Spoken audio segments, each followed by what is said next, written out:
কয়দিন আগে ময়মনসিংহের এক জাদুঘরের ভাস্কর্য দেখলাম, ঠিক কিনা বলেন?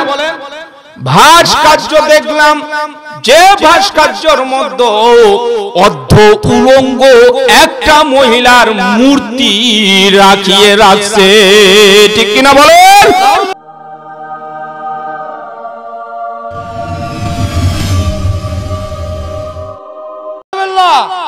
আজ যদি এই বাংলাদেশ ইসলামী দিন কায়েম হতো, ইসলামী রাজ যদি বাংলাদেশের জমিনে কায়েম হতো, বিন্দু পরিমাণ এই দুঃসাহস এই সমস্ত নাস্তিক কুলাঙ্গাররা দিতে পারতো না। কথা বুঝে থাকলে বলেন ঠিক কিনা?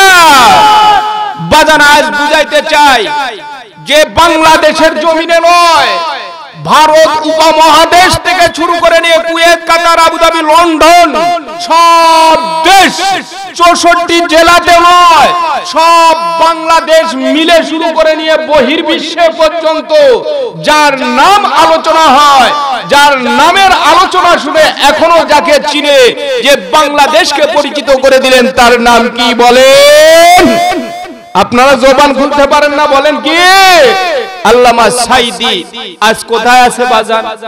যাদের কষ্টের কথা শুনলে আজ যুবকরাও কান্দে। আজ আমার ভাই সাঈদী সাহেবের কথা শুনে চোখের পানি বাইর করতেছেন। এমন মানুষ আছে যাদের আলোচনা শুনে মানুষ এমনি এমনি ধর্মান্তর নয়, এমনি এমনি আল্লাহর কোরআন নিয়ে নিয়ে বুকের সঙ্গে ইসলাম ধর্ম গ্রহণ করে। চিৎকার দিয়ে বলেন সুবহানাল্লাহ। যাদের আলোচনা শুনে, তাফসীর শুনে হিন্দু খ্রিস্টান ধর্মান্তর করা লাগে নাই, তাদেরকে কোনো বুঝানো লাগে নাই তোমরা ইসলাম ধর্ম গ্রহণ করো, তারা নিজে নিজেই ইসলাম ধর্ম গ্রহণ করে ফেলেছে। চিৎকার দিয়ে বলেন সুবহানাল্লাহ। বাজান রে, আমার আল্লাহ বলেন, যদি কোনো আল্লাহর বান্দা বান্দি সকাল সন্ধ্যা আমার নামে তাসবিহ জপে, আমার আল্লাহ বলেন ঈমানদারেরা সকাল সন্ধ্যা আমার নামের তাসবিহ জপে। সুবহানাল্লাহ বলেন। আমার আল্লাহ বলেন, ইয়া আইয়ুহাল্লাযীনা আমানু যকুরুল্লাহা যিকরান কাসীরা ওয়া সাব্বিহুহু বুকরাতাও ওয়া আসীলা। আল্লাহু আকবার বলেন। হে ঈমানদারেরা, তোমরা সকাল সন্ধ্যা আল্লাহর নামে তাসবিহ জপো। আল্লাহু আকবার বলেন। যারা সকাল সন্ধ্যা আল্লাহর নামে তাসবিহ জপে তাদের জবানে ঈমান আছে। সুবহানাল্লাহ বলেন। কখনো কোরআনের বিরোধিতা করবে না, কখনো কোরআন বিদ্বেষী হবে না, কখনো তাফসীর মাহফিল বাধা দেওয়া হবে না, কখনো তাফসীর মাহফিল নিষেধাজ্ঞা করবে না, ঠিক কিনা বলেন?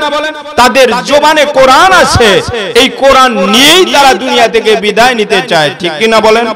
আজকে দেখলাম এক কানাডার অধ্যাপক কোরআনের ভুল খুঁজতে গিয়ে নিজেই তার জবানে কালেমা পড়ে ইসলাম ধর্ম গ্রহণ করেছে। চিৎকার দিয়ে বলেন সুবহানাল্লাহ।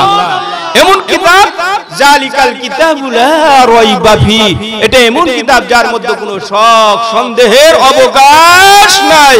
চিৎকার দিয়ে বলেন আলহামদুলিল্লাহ। কোরআন অনুযায়ী জীবন যাপন করার দরকার আছে কিনা? কোরআনের আইন চালু করার দরকার আছে কিনা?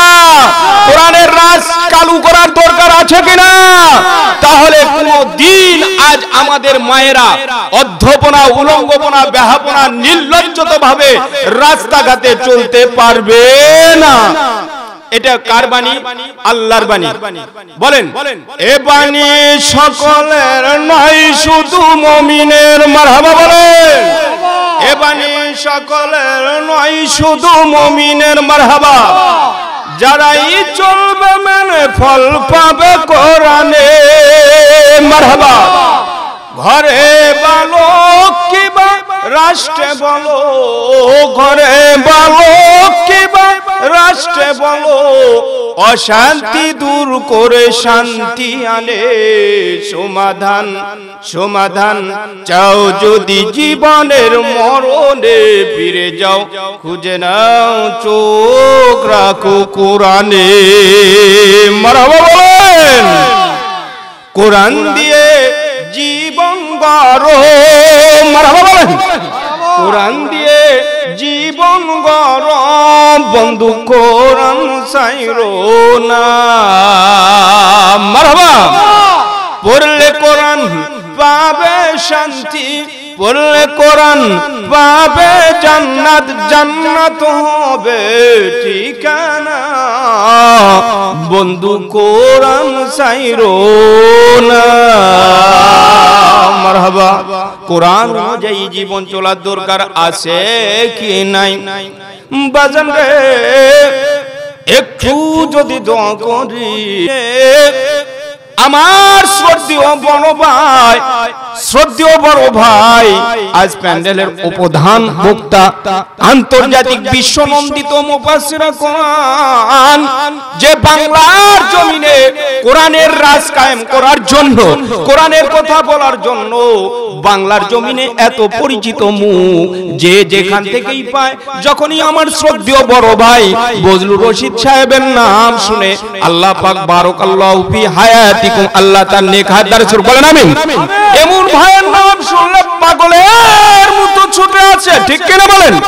যে ভাই কোরআনের রাজ কায়েম করার জন্য বাংলার জমিনে নামে তেল তেলে গোয়েন্দার, আজ শিবগঞ্জে থানাও কোরআন চালু করতে দেয় না, ভাইয়ের তাফসীর মাহফিল করতে দেয় না, ঠিক কিনা বলেন?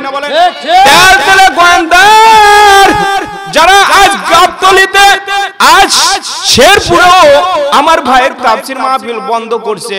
বাজান রে কয়দিন আগে যারা কোরআনের আলোচনা করত, কোরআনের মাহফিল করত, আজ কত মানুষ মৃত্যুর পরে দেখি যে কোরআনের আলোচনা হয়, মৃত্যুর পরে। কয়দিন আগে এক নেতা মারা গেছে, আপনারা চিনবেন, নাম বলবো না, বগুড়ার বড় নেতা মারা গেছে।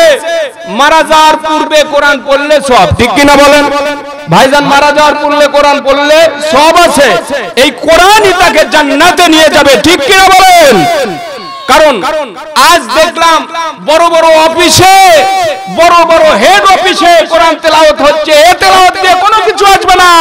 যদি কোরআনের তাফসীর বন্ধ করে, ও নেতার কবরেও শান্তি পাবে না, ঠিক কিনা বলেন?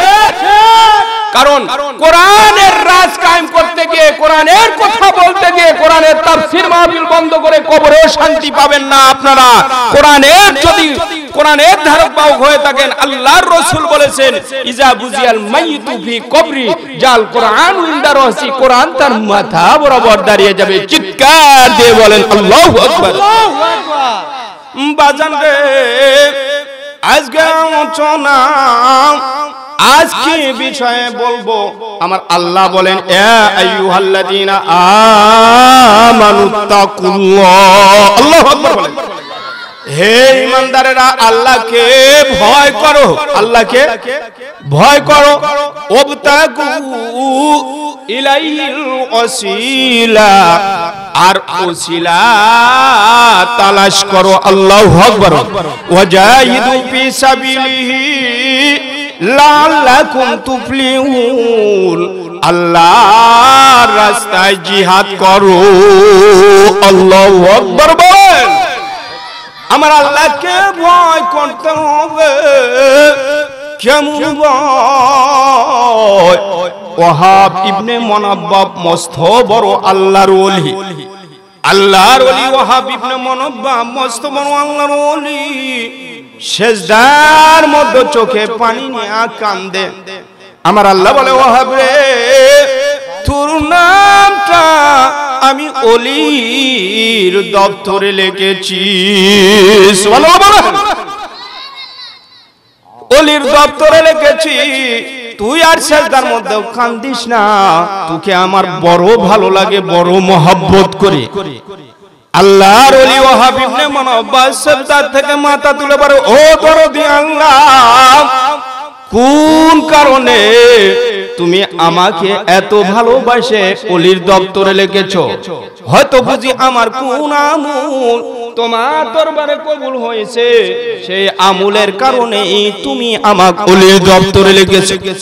আমার আল্লাহ বলেন, এ ওয়াহাব, তোকে ওলির দপ্তরে লিখেছি, তুচ্ছ থেকে তুচ্ছ একটা মাছির খেদমত করার কারণে তোর নাম ওলি দপ্তরে লিখেছি। আল্লাহু আকবার বলেন। আল্লাহু আকবার। আমার আল্লাহ বলেন কুনতুম খায়রা উম্মাতিন উখরিজাত লিন-নাস। কারণ আমার আল্লাহ 18,000 মাখলুকাতের মধ্যে সেরা শ্রেষ্ঠ জীব করে মানুষকেই তৈরি করেছে। তোমাদেরকে উত্তম মাখলুকাত করে সৃষ্টি করেছি, তোমাদেরকে মানুষকে উদ্ভব ঘটানোর জন্য উখরিজাত লিন-নাস মানুষদের কাছে বাইর করেছি। তোমরা হলে প্রিয়। আমার আল্লাহ পাক ওয়াহাব ইবনে মুনাব্বাবকে বলে, ওয়াহাব তোকে এত বেশি ভালো লাগে বলে, ও আল্লাহ, ও দরদি আল্লাহ, হয়তো বুঝি তুমি আমার নামাজকেই ভালোবাসো। আমার আল্লাহ বলে, তোর নামাজ আমার কাছে ভালো লাগে, নামাজের কারণে এত বড় মূল্যবান হোস নাই, তাহলে বুঝি আমার রোজার কারণে তোকে ভালো লাগে। হয়তো রোজার কারণে ও দরদি আল্লাহ তুমি আমাকে এত উপরে তুলেছো। আমার আল্লাহ বলে, না তোর রোজাও ভালো লাগে, সুর সকাল সন্ধ্যা তাসবিহ তাহলিল সবই ভালো লাগে, এটার কারণে এত উপরে উঠিস নাই। তুই উঠেছিস শুধুমাত্র কেবলমাত্র আমি আল্লাহর প্রশংসা লিখবি। এই প্রশংসা লিখতে গিয়ে প্রথম একবার যখন আমি আল্লাহর বরত্ব, বলেন আল্লাহু আকবার, আল্লাহকে ওরে তিনি খালিক তিনি মালিক, মারহাবা বলেন, ওরে তিনি খালিক তিনি মালিক, তিনি দুনিয়ার মহাজন, যার সাথে মোর বান্দায় আসের মন, যার সাথে মোর বান্দায় আসের মন। আল্লাহু আকবার বলেন। ওয়াহাব আমার যখন বরত্ব, আমার প্রশংসা আল্লাহ লেখবা, এমন সময় যেন তুমি আমার ওই আল্লাহর মাখলুকাত সৃষ্টি সেরা জীব এই যখন এসে যায়, তখন তুমি মাছিটাকে কোন রকম ডিস্টার্ব না দিয়া বললেন, হে মাছি, জানি না এর কলিজায় কত পরিমাণ তৃষ্ণা আছে, এর কলিজায় কত পরিমাণ পিপাসা আছে, পিপাসা নিবারণ করে এমনি এমনি চলে যাবে। আল্লাহু আকবার বলেন। মাছের কলিজার তৃষ্ণা নিবারণ করে প্রথমবার যখন দোয়াতকালির মধ্যে দিবে, এমন সময় মাছিটা উইরা চলে যায়। আবারও যখন আবারও দোয়াতকালির মধ্য দিয়া আল্লাহর প্রশংসা লিখবে, বাজান প্রশংসা লিখবে, এমন সময় মাছিটা আবারও পড়ে যায়। আবারও যখন ওই মাছিটা উইরা পড়ে, তখন ওই ওয়াহাব ইবনে মুনাব্বাব ওই আল্লাহর ওলি মাছিটাকে আরো কোনো তাড়ান্নত করলেন না। মাছিটাকে কি করলেন? মাছিটা উইরা চলে গেলেন। তৃতীয়বারও কলমটা না নড়াচড়া কইরা যখন আবারও মাছি পরে উইরা যায়, মাছি উইরা যায়, আল্লাহর কাছে ফরিয়াদ করলেন, মালিক এই তুচ্ছ থেকে তুচ্ছ মাছিকে আমাকে যখন সেবা করলো, সেবার বিনিময় ওয়াহাব ইবনে মুনাব্বাবকে ওলির দপ্তরে লিখে দিও। আল্লাহু আকবার বলেন। তাহলে আমার আল্লাহর ভয়ে বাজান, আল্লাহর ভয়ে তুচ্ছ থেকে তুচ্ছ মাছিটাকেও যখন সেবা করলো, সেবার বিনিময় আমার আল্লাহর কাছে ওয়াহাব ইবনে মুনাব্বাব দামি হয়ে গেল। সুবহানাল্লাহ বলেন। তাহলে আল্লাহর ভয় কলিজার মধ্যে আনতে হবে, হবে কি হবে না? আমার আল্লাহ বলেন, ইয়া আইয়ুহাল্লাযীনা আমানুত্তাকুল্লাহ, হে ঈমানদারেরা, আমি আল্লাহর ভয় তোমাদের কলিজার ভিতরে ঢুকাও। বলেন আল্লাহু আকবার। ওয়াবতাগু ইলাইহিল ওয়াসিলা, জান্নাতে পাওয়ার ওসিলা তালাশ করো। আল্লাহু আকবার বলেন। জান্নাতে পাওয়ার জন্য আলেমদের চেহারা, আলেমের মুখ যদি নজরে কেউ যদি তাকায়, আমার আল্লাহ বলেন অবতাগু ইলাইহিল ওসিলা, তাদের জন্য ওসিলা হয়ে যাবে, জান্নাত পেয়ে যাবে। সুবহানাল্লাহ বলেন। আল্লামা সাইদি রাহমাতুল্লাহ আলাইহি যার ওয়াজ শুনে হাজার হাজার আলেম ওলামা তাফসীর করে খাচ্ছে, ঠিক কি না বলেন? আজকের মাহফিলে যে সুনামধন্য বক্তা এসেছে, আল্লাহ পাক তাক বারাকাল্লাহু ফি হায়াতিকুম, তার নেক হায়াত দারাজ করুক, বলেন আমিন। এ ভাইকেও বগুড়া শহরের সন্তান, কৃতি সন্তান, কোরআনের আলোচনা করার জন্য তেল তেলে গোয়েন্দারদের কলিজা পুড়ে যায়, ঠিক কি না বলেন? কলিজা পুড়ে যাওয়ার কারণে কলিজা আঘাত লাগে। এরা কিন্তু মারা যাবে, মারা যাওয়ার পরে অফিসে অফিসে কোরআন তেলাওয়াত করে।